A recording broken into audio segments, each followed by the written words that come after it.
hello there, you spooktacular people. Welcome to the HGB Anniversary Show 2019. We are 5 years old today, Mort. Yes, Mort is very excited. I'm going to dance a little jig.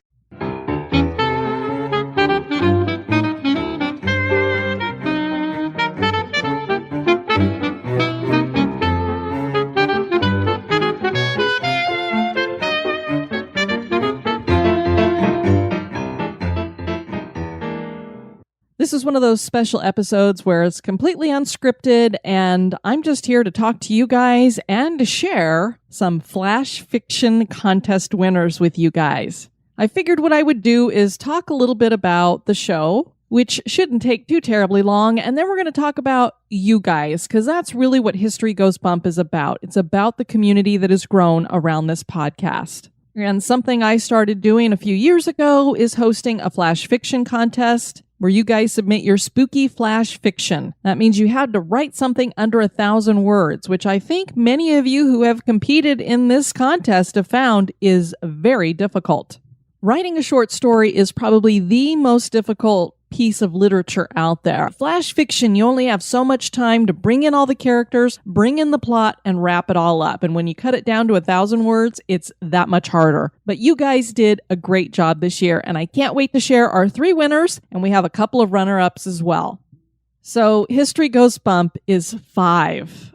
It's hard for me to even believe I've been doing this for 5 years. And as a matter of fact, I just got done recording episode 309. 309 episodes, and that doesn't include the specials like the anniversary ones, the Halloween ones, and other holiday ones, road trip ones. And of course, for those of you who are executive producers, you know that there is almost a couple hundred bonus casts out there. I've talked about a lot of haunted stuff out there.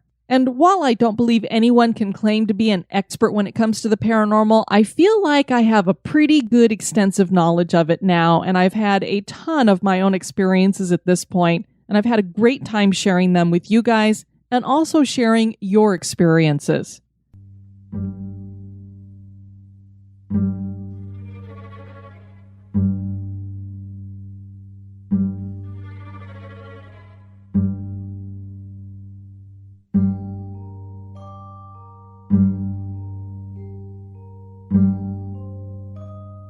We were the kids in school who everybody kind of gave a little side eye to. We might have acted a little differently or dressed a little differently, or we were into some really weird stuff.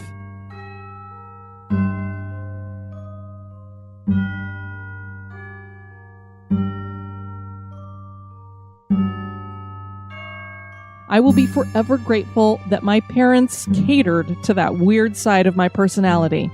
So when I asked for the complete works of Edgar Allan Poe that one Christmas, they got it for me.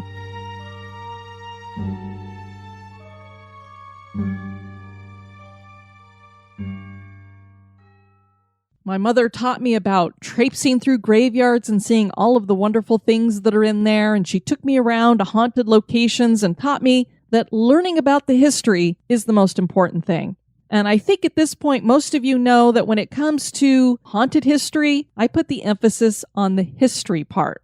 When I first started History Goes Bump, the main reason I did it was because there was this vast emptiness when it came to paranormal shows out there. There weren't a whole lot of podcasts to begin with, and those that focused on the paranormal, there were only a handful. I know the Big Seance podcast was out there. Of course, Jim Harold has been around for forever. Lex Wall's Anything Ghost has been around for forever as well. And I would listen to those guys' shows, and I loved them. But there was always something missing for me. There wasn't a show that was like going on a ghost tour, and I loved going on ghost tours. And I loved the radio. I'd always wanted to be a radio host. I wanted to be like Art Bell. So when I heard about podcasts and internet radio, I was like, oh, this would be so cool to do a podcast that's like a ghost tour. So I kind of look at myself as being the OG when it comes to sharing historic haunted locations with you guys. Obviously, they're a dime a dozen now. Oh my gosh. You put paranormal into a search engine on any of the podcast catchers that you have, and it seems like there's a new show at least every week, if not every day, all with a lot of the same format. basically, I'm going to continue doing what I'm doing here, bringing you guys an emphasis on the history. Not only did we hit 309 episodes at this point, but we also rolled over 4 million downloads. That is just amazing. When I think that in October of 2014, when we started, we hadn't even hit 1,000 downloads. And that was with 10 episodes up. We put 10 episodes up that first month and didn't even have 1,000 downloads. So I want to thank you guys for listening and for sharing the show. And I ask you, if you enjoy the show, please share it with everybody you know. That's really the only way it gets out there. I have really struggled this last year. iTunes has pulled my show down. I finally got them to put it back up. I'm hoping on other apps I'm doing a little bit better. But the other thing we have going on is every single celebrity out there, every corporation, every news branch out there have discovered, oh, hey, podcasts are really cool. Yeah, thanks for finally getting into it. Podcasts have only been around since, 2006, I think? I think some people say they started back in 2004, but I know they came onto my radar back in 2006, 2007 is when I started listening to my first podcasts. And I started my first internet radio show in 2009. So I look over at some of these celebrities who all of a sudden have these huge audiences and all these ads and, hey, look at what I'm doing. I'm so cool. And I'm like, thanks for stepping on the backs of those of us who built this. But despite all that, I have managed to create a niche here, and on top of that, a community. If you haven't joined us in the Spooktacular crew, please do so. We have a really tight-knit group in there. It's closed, so you can talk about your spooky, haunted experiences, or even if you have some personal stuff that you want to share, you can feel like you can do that without it showing up on your main feed. So friends and family that you don't want to have see some of that weird stuff are not going to see it. I'm going to be speaking in a couple weeks at my second podcast convention, and I'm honored to be able to share some of my knowledge when it comes to podcasting and also to help inspire others to either get involved in it more or to give them that reboot that they need. And frankly, I'm going to because there's some information that I would love to get there because there's some things and some goals that I have for History Goes Bump in the next year. And I'm hoping that some of the people there can share some of their knowledge with me as well and help me with some of these future goals. I've talked a lot about writing books, and I definitely want to get into that. Not just about haunted history. I have a specific topic that over this last year I have become really fascinated with, and it's come about because of the paranormal investigations that we've done. And it's an element that has not been explored anywhere that I've seen, and it's something that I really want to explore. So I'm hoping to get a book out about that. Probably not in the next year, but sometime here in the near future. As you all know, one of the things that has definitely changed here at History Goes Bump, especially in the last year, is that we've been doing ghost hunts. And I've hosted a couple of them myself. Next year, we're going to do more of them. And I actually prefer doing that than to doing live shows. I just have a lot more fun where I'm not standing in front of people speaking. That's not really my thing. I like just hanging out with you guys and doing something fun. That's why I invite you to go on ghost tours with me when we're in a certain town. And I love having you guys with me when we're doing a ghost hunt. So I plan to do more of those. I know a lot of you over on the West Coast are like, please come over here. It just is really difficult to get over there because I'm a housekeeper, and so I'm working on a housekeeper's budget, and the podcast is definitely paying for itself and more than that, but it's not enough to really help me with all the travel I have to do. So that's one of the things that's been limiting a lot of what I'm able to do. So we'll have to see what we do in the future. I definitely have lots of places over there I want to get to. Arizona's got some locations that I'd like to get to. But what I've really been focusing a lot on is trying to do things that are in the center of the country so it's just easier for people to get there. So just know when I'm doing these events and coming to a center place, I'm traveling a long distance to come there, and I would love it. I know it's tough for you guys to travel a long distance too, but meet me halfway, I guess is the way I want to put it. I'm trying to get to you guys, but you got to meet me halfway too. It takes me 3 hours just to get out of Florida, so there's a lot of travel involved for me to meet up with you guys. When people ask me what my favorite podcast is, I always say History Goes Bump. And that's the truth. And I believe any podcaster, that should be their answer, is whatever podcast they host. If your podcast is not your favorite podcast, I have to wonder where your heart is, because you should be putting on the podcast that you want to listen to.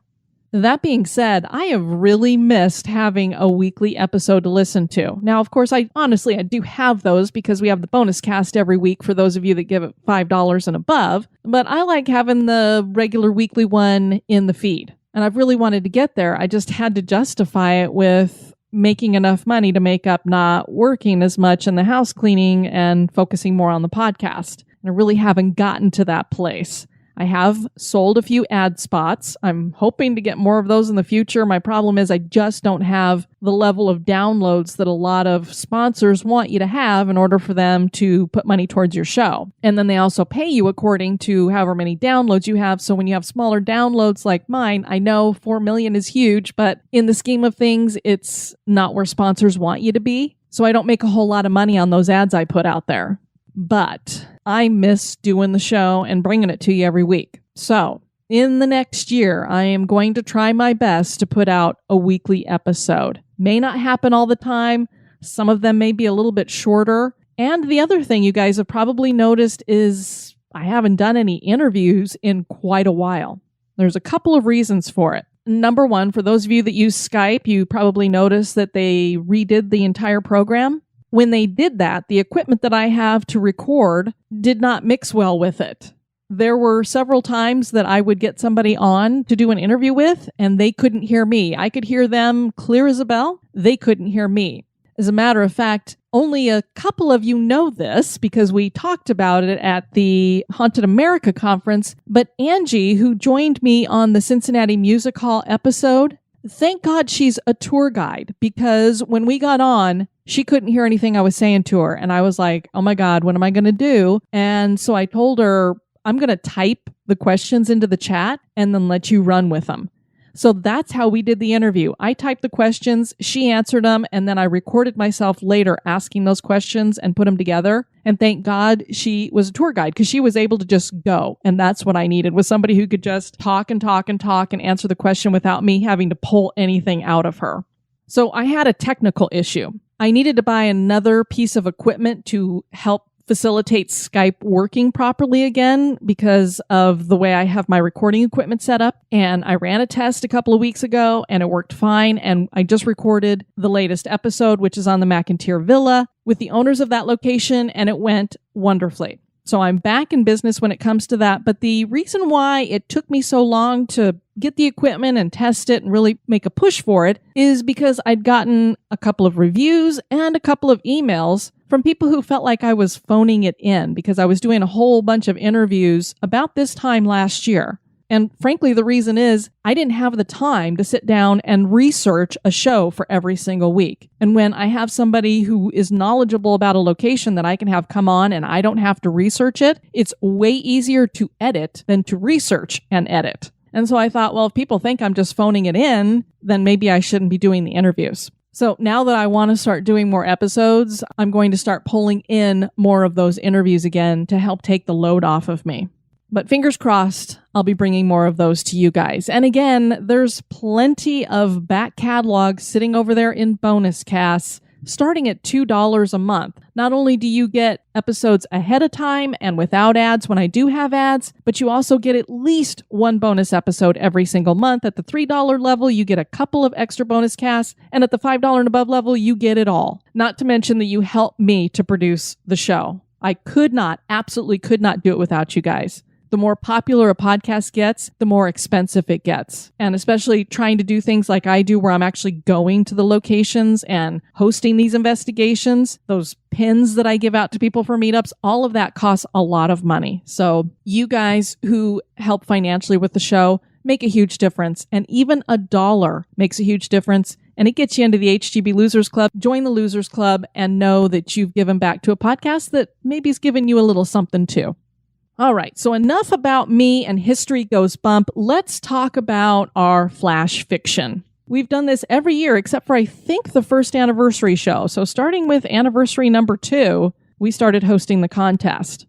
Basically, the rules are the word limit is 1,000. Needs to be creepy or scary, somewhere within a lower R rating. And then we choose 3 winners. And then we always have a couple of runner-ups. You guys are such great writers. It's always really hard for me to decide every year. Before I jump into all that, I want to share some stories by Rick Kennett. And he definitely took flash fiction to the extreme and sent me several stories, and I'm going to read all of them for you. And the reason why I can do that is because the longest one is 100 words. So the first one we have is, "To whom it may concern. Grave robbing? Really? You accuse me of robbing graves? Very well then, I admit it. But I was hungry." Midnight sanguine. Lying awake that first night in hospital, I realize a nurse has emerged from the dark and is standing beside my bed. "I've come for some of your blood," she says. I laugh at the silly implications of her words. She smiles quietly and I see that her teeth gleam white.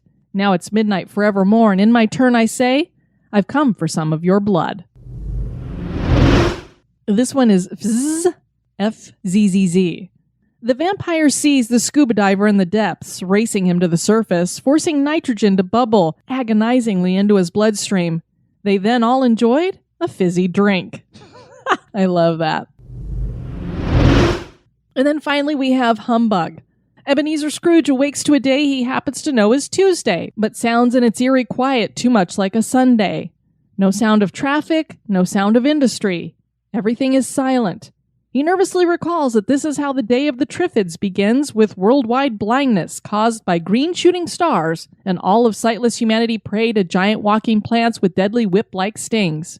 As someone who's re-landscaping their backyard, that's terrifying. He hopes that the world has indeed gone blind and is being overrun by rampaging killer vegetation, but Scrooge, horribly afraid, suspects the worst. The stillness outside might actually be Christmas. So thank you, Rick, for sharing those pieces of flash fiction. And then Erin Clardy sent in a poem, and she was like, "Does this count for the flash fiction?" And I went, "Well, yeah, sure. It's fiction. It's poetry. It could work. But it's so hard to judge poetry against stories. But I wanted to share the poem because it's really good. Something. There's a presence that can't be seen. Something's there watching me. In shadows. In the dark. Something intelligent, something smart. Just to left of the light, just around the corner, day or night. Just up the stairs where I can't see, just behind the old oak tree. Something there is watching me. It's been around for a long, long time. I feel it now, and now it's gone. But it will come again, I find, to sit behind me while I type, to rush the glow of my screen, to provoke a jump or make me scream. The more I don't see it, the more it's there. In the shadows, in dark, something intelligent, something smart. Something watches me from the dark. So very, very nice. Before we get into our winners, I'm going to share a couple of runner-ups. Runner-up number 2 is by Leslie Pollock, and it is Untitled. I could see my daughter in the distance, though everything else around me appeared unclear and foggy. As I tried to reach her, my feet slid on the slick surface underneath me. The ground was like ice, but had a spongy feel to it. Everything was surreal. An odd constraint pulling at me, trying to force me back in the direction I'd come. My daughter was fighting a similar constraint, but it was pulling her in the opposite direction. Saving her consumed my mind. The what or why didn't matter. "Mom!" she cried as she stretched her arms towards me. "I am coming!" My ears filled with a rushing sound, like the wind, but no air moved around me. I continued to yell as loud as I could over it. Each step harder than the one before. "Keep fighting it! I will get to you!" Inside I prayed, "Let me be right." I couldn't let her down. "Mom!" she screamed again as she slipped and nearly lost what little traction she had. "I'm coming." How many times I shouted that I don't know. It felt like if I kept saying it, I would continue moving closer. Finally, close enough that I could feel our fingers touch, I felt a rush of hope that I could save her. With a little more effort, I grabbed her hand and pulled her to me, clutching both of her hands. "Hang on to me, don't let go," I encouraged. "I'm scared, Mom." Her voice was nearly lost in the rushing sound. "I'm scared too," I admitted. Not sure why I thought it seemed the right thing to do, I stopped fighting the force that pulled me back. Hanging tightly to my daughter's hands, we were both yanked back in the direction I'd come. Suddenly, darkness. I felt a weight hit my chest, then gasped for breath as my eyes flew open. Bright red and blue lights hurt my eyes, and a shape like a person was silhouetted above me. I could feel the hard ground under my back. "Danielle," I choked. "You've been in an accident, ma'am. Please lay still," came a voice from the silhouette. They were trying to put an oxygen mask on my face. I pushed it away and tried to get up. "Mom," I heard Danielle's voice croak. I moved toward the voice to see her on a gurney being rolled towards an ambulance. She reached out a hand towards me. "Thank you, Mom." "I love you, baby girl," I answered. Thank you for sending that in, Leslie. Appreciate that. Our first runner-up is by Laura Jovog, and it's titled The Disappointment. Everyone knew the house at the end of the cul-de-sac was haunted. There were actually 2 houses down there, not quite next to one another. The road to them sloped downward off another road with no houses along that slope, just an overgrown orchard on one side and a pasture with horses in it on the other. The non-haunted house was painted yellow and had a family of 3. Both parents worked, and their son Trevor was close to my age. He was quiet and spent more time at the library than at home. His folks would meet him there after work and school. He didn't talk much about the house next door, but a little had been bullied out of him over the years. He said it was a normal house, according to his father who'd walked through it once, but people never stayed there long. The haunted house didn't look strange. It was painted blue and badly needed repainting. It seemed that it was for rent more than it was inhabited, with people moving in and then moving out within a month or so. The for rent sign always signaled another family leaving, and throughout my early childhood, that's how I remember the place. When I was about 11 years old, the people renting had a massive fight. You could see the house from my bedroom window upstairs. When we heard about the fight and saw the police cars converging, a bunch of us got up in my window with a couple of pairs of binoculars and watched as 2 men fought with police and broke out the front picture window. We saw a woman screaming at police and could almost hear her from 2 blocks away. We thought it was a great show until 2 sobbing children were let out by officers and someone else was taken away on a stretcher by an ambulance. The for rent sign went back up about the time the police tape came down, although the picture window was now covered in plywood. The owner didn't even bother to fix it. The sign was tangled in creepy ivy before anything else happened at the house. A man came by at night and tried to set it on fire. I heard the sirens and looked out my bedroom window, but it was already over by then. Word got out that the back door of the house could be jimmied. I heard about high school kids going into the house and seeing strange things inside.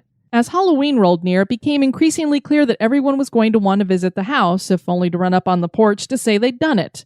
I was 12, going on 13. I was going to be too old to trick-or-treat soon, an actual teenager. I would have to visit the house, or lose whatever cred I had. Trevor's mom usually gave out toothbrushes on Halloween, so the cul-de-sac had long been a place we ignored, but not that year. Everyone visited Trevor's house, and his mom had forgotten to stock up on toothbrushes.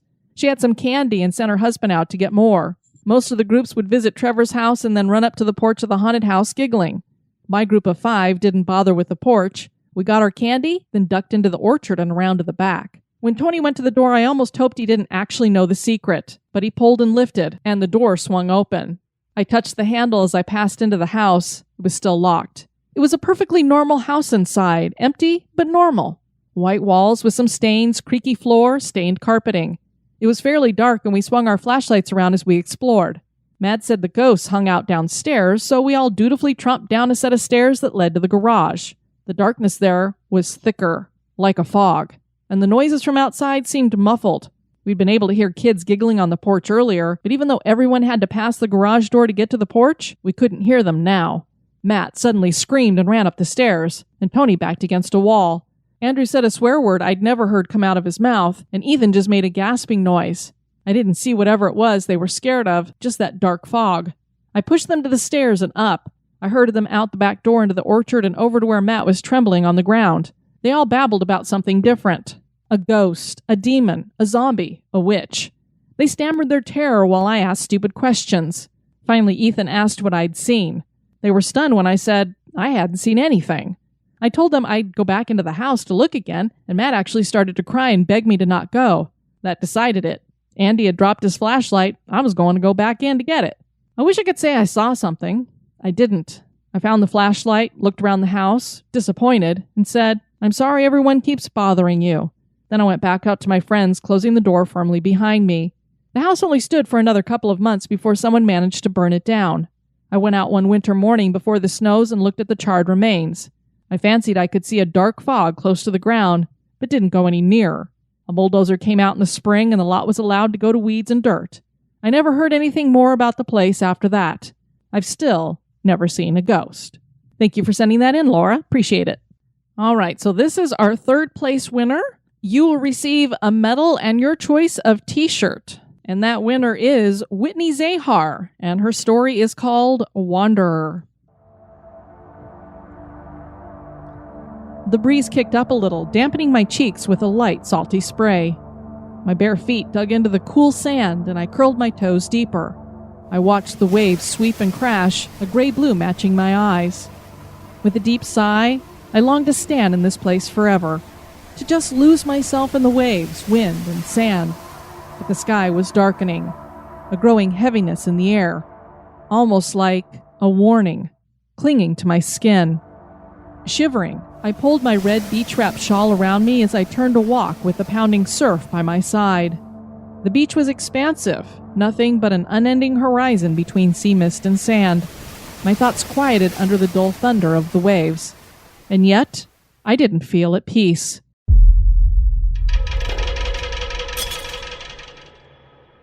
There was a primal heartbeat, but not only in the waves. There was something gathering in the distance.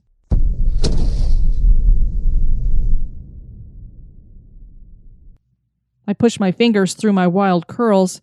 What odd thoughts I'm having. It was time to return to my solitary beach house for a cup of tea.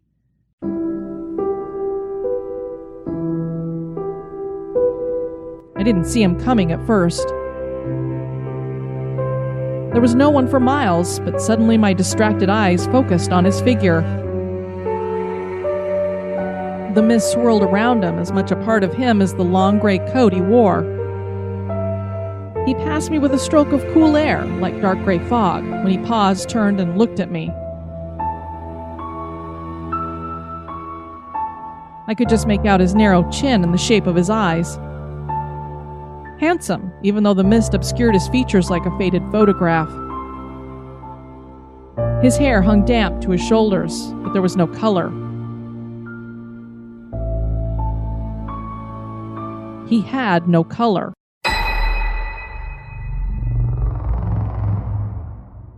I quickly looked down, relieved to see the vivid warmth of my red shawl. When he cupped my chin to lift my face to meet his dim gaze, I shivered at his chilled touch. So dark, wet, unreal, unearthly. "I'm happy you escaped the storm, my love." His voice was soft, but echoed as though from a distance. "But you must leave now." "I'm sorry. Who are you?" My face was puzzled, but my eyes stung with tears. He shook his head, a slight smile curving his dark features. "It's been so long since I beheld your beautiful face. I've craved to see you again. But you must go. Leave the island at once. Go." I gasped as his fingers fell away from my face and his form dissolved, like a strong wind, dispelling the sea mist. Thank you so much for that, Whitney. Reminds me of the gray man who comes to warn people of disasters. Now we have our second place winner who will receive a medal and their choice of long sleeve t-shirt. And that person is Eric Bew, and his story is called On Ice. "Please don't go," Mom said tearfully. "Your dad would understand if you didn't go this year." It was the first ice fishing weekend of the season. No, scratch that. It was the first ice fishing weekend since Dad died. "Don't go," she repeated as we stood out on the front porch. In a way, I knew she was right. Dad loved fishing almost as much as he loved the two of us, but I was scared that if I didn't go for at least the first ice fishing weekend since the heart attack, I might never go again. "I'll be fine, Mom. I know the way to the lake, and I know how to stock the cabin," I told her. Dad had inherited his father's cabin near the lake shortly after I was born. "Someday, this will be yours, Buckaroo," he used to say. Buckaroo. That was his nickname for me. I pretended to hate it, but he knew I liked it. Whenever we were alone together, he never called me by my name, just Buckaroo. "We'll be eating fish tonight, Buckaroo. It is cold as shit out there. Get that fire started, Buckaroo." I don't think Mom even knew his nickname for me. "Be careful. I don't know what I'd do if I lost..." She trailed off, but I knew what she was going to say. "If I lost you, too." "Mom, you know that Dad took me up there for the first weekend of ice fishing season every year since I was 5. I'll be fine because he taught me everything I need to know." I had already loaded the truck with the fishing gear, enough food for 2 people for 3 days, old habits die hard as they say, and plenty of wood for the fireplace. It can get awfully cold at night up there. Mom looked at me and then out the door at the truck. "Okay, I don't like it, but I guess I can't stop you." I smiled and finally she smiled. I gave her a quick hug and kiss before I ran down the steps.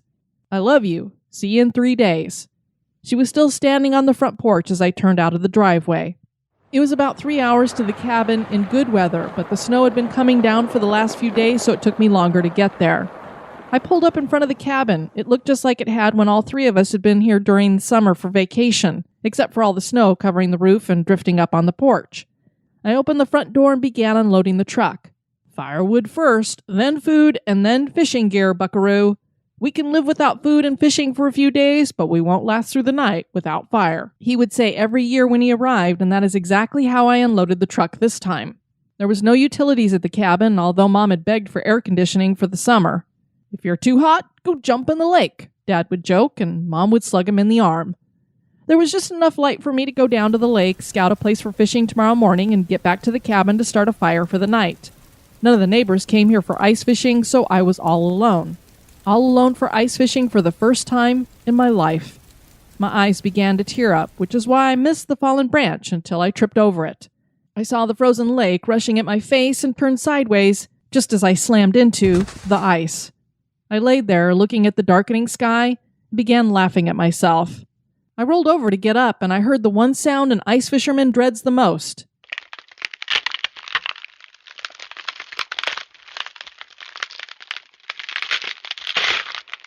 The ice was cracking beneath me. I spread myself out trying to distribute my weight as much as I could so I could slide back to shore. As I turned towards the shore, the ice opened up and dropped me into the freezing water. It was shallow so I could stand up after being completely dunked in the sub-zero temperature water. I sloshed my way back to the cabin. When I got inside, I took off all my wet clothes and put some wood into the fireplace as my shivering became more and more intense. As I reached for the matches, I remembered they were in my pants pocket, the pants that I'd been wearing when I went for my unexpected swim. Throwing a blanket around my naked shoulders, I grabbed my wet pants and dug the matches out. They were soaked and completely useless. I'll just pack up and drive home, I thought. I reached into the other pocket and nothing. The keys were gone. Oh shit, they must have fallen into the lake. Now I was really worried. I'm naked except for the blanket and freezing, which the blanket wasn't helping. No fire and no way to leave. As I started to panic, there was a knock on the cabin door. That's weird. No one is ever out here, let alone comes to visit. I cracked the door because I was wearing only a blanket and it was cold outside. There was a man, I assume because I could only see a beard under his parka hood. When I asked if I could help him, he just held up a box of matches. Somehow this mysterious caller knew what I needed without me saying. I opened the door and said, "You're a lifesaver. I fell into the lake and my matches got wet. I can't start a fire." The stranger walked over to the fireplace without a word and got a fire going with the first match. I stood next to him and let the heat envelope me. He threw some more wood on the fire and stood up. I asked if he wanted some food as I'd packed more than enough, and he just shook his head. He walked towards the door and I wondered if he had a place to stay the night, but hesitated about offering for him to stay. He got to the door, opened it just in time to let in a cold blast of night air, and pulled my keys out of his pocket and laid them on the table by the front door. I don't know if he spoke out loud or just in my head, but as the door closed behind him, he said, "You dropped these outside. Maybe next time you'll bring extra clothes and put the matches with the firewood, won't you, buckaroo?" Thank you so much for sending that in, Eric. A little bit of scary, but a lot of heart, and I really like those cool ghost stories like that.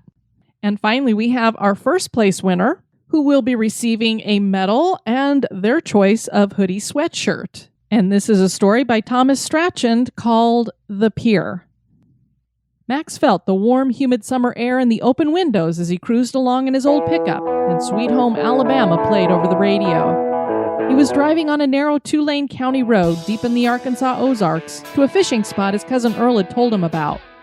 Trees rushed by, hugging the road tightly as the amber lightning bugs flashed slowly in the still summer air. The waxing moon, now at 3/4, hung high in the sky. Suddenly, a brown flash passed in his headlights, breaking him from his gaze on the moon. Hitting the brakes, he looked as a white tail disappeared into the brush. "I might need some new britches after that," he told himself shakily. Another couple miles down the road, and he slowed his truck as he pulled into a small paved lot on the left. He parked along the edge in front of a chain separating the lot from the woods and got out. As Max pulled his gear from his truck bed, a movement caught his eye. The chain was a single metal chain on a series of poles. The chain section next to the truck was swaying. He set his gear down and walked over to inspect it. The air was still, and all the other sections of chain were stock still. Curious, he passed a hand around it. Nothing seemed to be attached. His truck was about a foot to the right of the section, so he couldn't have hit it. "Well, I'll be damned," he said, scratching his head. He picked his gear up and started heading toward the pier. Max liked going catfishing at night. He liked the stars and the solitude. Suddenly a bright flash streaked past him on the ground, lightning fast, and disappeared underneath his truck. "What the?" He shook his head. "I must be seeing things." The pier was down a dirt path in the dark woods and stretched out 40 feet from the bank. It rocked in the water as he walked down, his boot heels clicking on the wood. At the end of the pier, he set up his chair, popped a beer, and baited his hook with a good chunk of liver. He gave her a good cast and set the pole down, attaching a bell at the end as he started gazing into the clear night sky. After about 5 minutes of gazing, not thinking of anything really, he was startled as a small rock splashed into the water in front of him. The ripples caught the moonlight as they expanded over the smooth lake.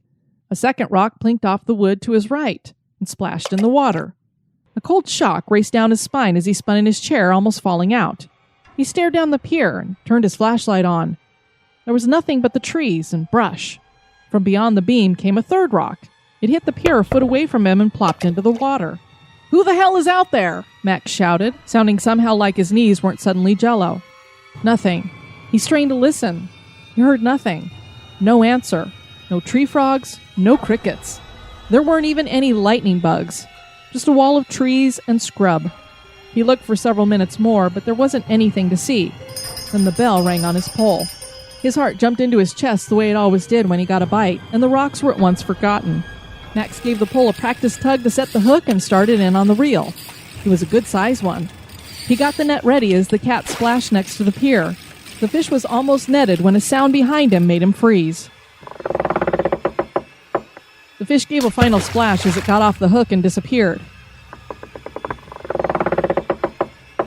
Max felt the pier moving underneath him. He spun around, the pole splashing in the water behind him. He stared at the silver-lighted bank behind him, but saw nothing. The pier moved again. "Hello?" he said, this time rather weakly. Waves radiated out from the pier as it moved, and then he could hear of boots on the dock, but he couldn't see anything. Frantic, he scrambled for his flashlight, just for it to betray him and fall into the water. The pier was now moving wildly. The water splashed underneath. Eyes wide, he looked for someone, anyone. This made no sense. What the hell was happening? The step stopped in front of him. Shaking, he stood there waiting. There was no sound, no movement, not a breath of air. After a few moments, he began to relax and he let the breath out he had been holding. Time to get the hell out of here. Then, 2 hands shoved his chest and he toppled backwards over the rail. He was unable to move as he hit the water. He tried to swim, but his arms wouldn't work. He looked up desperately at the moon, now rippled through the water. A dark face looked down at him from the pier as he sank down into the veil.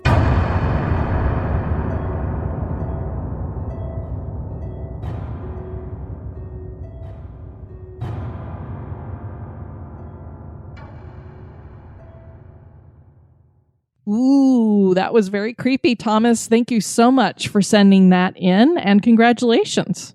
Congratulations to our 3 winners. Thank you to all of you who sent in your flash fiction. If you didn't hear it on this episode, I will probably be reading it on our Christmas Eve special. So I hope you guys enjoyed that flash fiction. Thank you so much for joining me for our 5-year anniversary. I look forward to 5 more.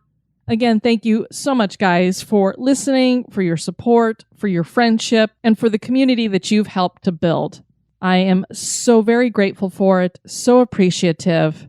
I truly am blessed because of you guys. Want to thank you for joining me. I've been your host, Diane. You take care now. Bye-bye.